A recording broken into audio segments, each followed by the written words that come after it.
ইরানের বিভিন্ন কৌশলগত স্থাপনায় নতুন করে হামলা চালিয়েছে যুক্তরাষ্ট্র। দেশটির দক্ষিণ উপকূল জুড়ে বিমান হামলা চালানো হয়। হামলার লক্ষ্য ছিল গুরুত্বপূর্ণ সামরিক ও কৌশলগত স্থাপনা। স্থানীয় সূত্র জানিয়েছে, হরমুজ প্রণালীর কাছে অবস্থিত বৃহত্তম দ্বীপ কেশম বন্দরনগরী বান্দার আব্বাস এবং প্রণালীর তত্ত্বাবধানকারী গুরুত্বপূর্ণ শহর সিরিকে বিস্ফোরণের ঘটনা ঘটেছে। এছাড়াও দক্ষিণ পূর্বাঞ্চলের সিস্তান ও বেলুচিস্তান প্রদেশের চাবাহার, কোনারাক ও রাস্ক শহরে বিস্ফোরণের খবর পাওয়া গেছে। পশ্চিমাঞ্চলের আহবাজ শহরে কয়েকটি বিস্ফোরণের ঘটনা ঘটে। এর মধ্যে একটি হামলায় একটি হাসপাতাল ক্ষতিগ্রস্ত হয়। পরে হাসপাতালটি খালি করে দেওয়া হয়। শিশুদের ক্যান্সার চিকিৎসা কেন্দ্র ক্ষতিগ্রস্ত হয়েছে বলে জানা গেছে। ইরানের স্বাস্থ্য মন্ত্রণালয় জানিয়েছে, সর্বশেষ দফার হামলা শুরু হওয়ার পর থেকে এখন পর্যন্ত অন্তত ৩৫ জন নিহত এবং ৩০০ জনের বেশি মানুষ আহত হয়েছেন।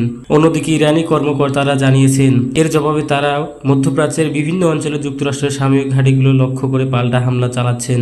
এদিকে যুক্তরাষ্ট্রের সেন্ট্রাল কমান্ড জানিয়েছেন, ইরানের বিরুদ্ধে সর্বশেষ সামরিক অভিযান শেষ হয়েছে। সেন্টকমের এক বিবৃতিতে বলা হয়, মার্কিন বাহিনী ইরানের কমান্ড সেন্টার, আকাশ প্রতিরক্ষা ব্যবস্থা, ক্ষেপণাস্ত্র ও ড্রোন ক্ষমতা এবং উপকূলীয় নজরদারি স্থাপনায় নির্ভুল অস্ত্র ব্যবহার করে হামলা চালিয়েছে।